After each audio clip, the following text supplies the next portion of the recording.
Talk about the GHD, let's talk about the setup, the execution, what we do, what it's used for. Typically what we see is we see GHD sit-ups on the most part, I would say. There's other accessory stuff that you can do with it, but this is your normal setup on how you see it being utilized. So let's talk about the setup first. For the GHD sit-up, I want his butt slightly off the pad, his glutes, and then I want his knees slightly bent, and I want his heels tucked in here.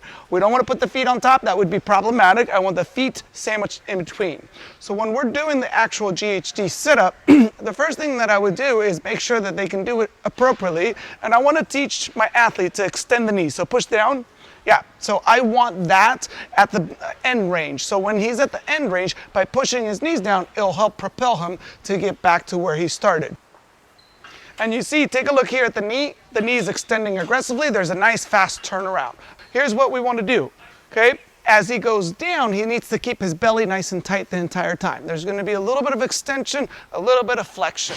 So, in terms of the setup, if his butt is on top of the pad, which we sometimes see in competition, it means he's going to be overreaching for the ground. It's fine if somebody's trying to qualify for CrossFit Games, but your everyday athletes don't need to be doing that. So again, this is the first thing I'm looking for, is making sure that his butt is slightly off the pad. And then I'm looking at the knees in terms of the proper execution. Can you do one where you don't extend the knees, you keep them bent the entire time?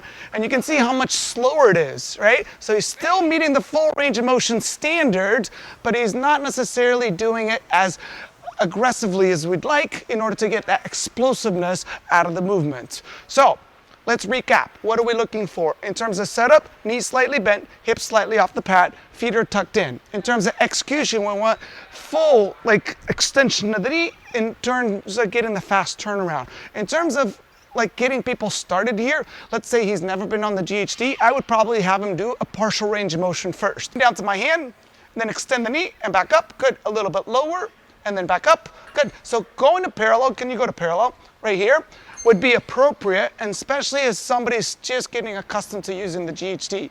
As they build proficiency over time, then we can start going to the full range of motion. Let's go to the full range of motion. Okay, so if I'm looking here, hold the bottom for me, the hip, you can see the shoulders clearly below. Can you come up a little bit? This would be considered full range of motion. If I'm holding parallel here, he's breaking that parallel. Come back up. That's not a fun position to be in, right? But if his shoulders below the hip, I'd be like, okay, that looks good to me. Yeah, we can use the target. That might make it easier to judge, but we're not here for judging. We're here to build capacity of the core. And that's really what we're looking for ultimately from this exercise. We use the GHD for sit-ups primarily to do what? To develop core strength, aka midline stabilization. Final thing that I should say is caution in terms of overall volume. You'll see that people get easily sore from this. So err on the side of caution. If somebody hasn't been on this in a long time, then moderate the volume and don't let them do more than, let's say, 30 to 50 reps. Have fun, get after it, and hopefully you guys make use of the GHD besides a coat hanger or a bottle holder.